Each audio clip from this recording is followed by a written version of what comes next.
Andrej Martin porazil ve finále turnaje Advantage Cars Prague Open by Zenova Němce Madena. Jaké to bylo utkání? Tak utkání to bolo ťažké.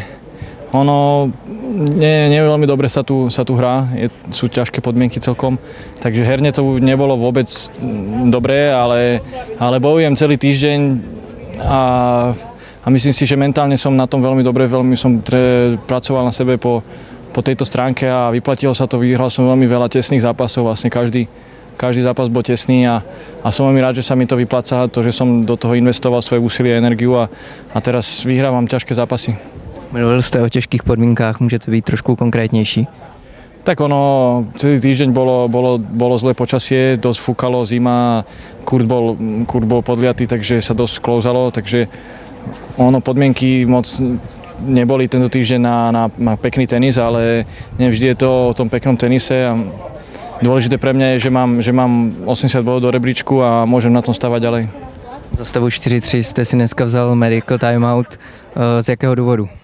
Tak pri tom breakbole na 4-3 či pri gamebole na 4-3 som dobiehal loptu a tam som si natiaľ trochu trieslo, takže hneď som to chcel schladiť a dať čo najrýchlejšie dokopy, aby som to mohol dohrať a nakoniec sa mi to podarilo, takže som veľmi rád, že som nemusel ísť do 3. setu a dokončil to takto. Jak se cítíte zdravotně nyní?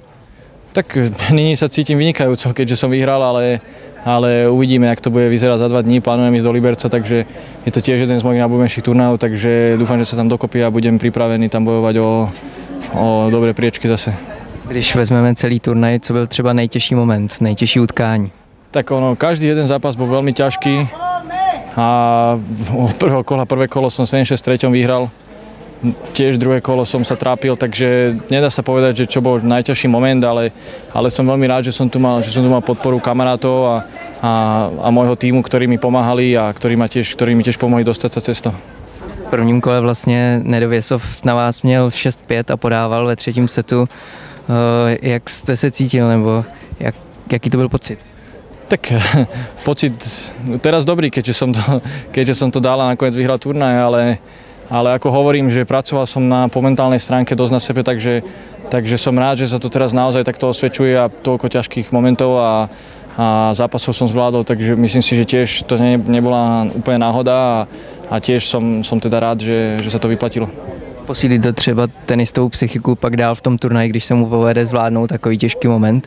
Tak určite, že áno, ale skôr to posílí do budúcnosti celkovo, je to výborná skúsenosť na sebavedomie, ale musím povedať, že každý vyhratý zápas je vynikajúci pre hráčové sebavedomie v hociakom športe, podľa mňa, nielen v tenise.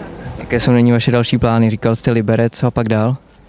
Mám v pláne Liberec a potom idem do Južnej Ameriky, uvidím podľa toho, jak budem v Liberci hrať a podľa toho sa rozhodnem, že či pojem rovno na prvý turnaj hneď po Liberci, alebo si tam pauzu týždeň a pôjdem až na ďalší.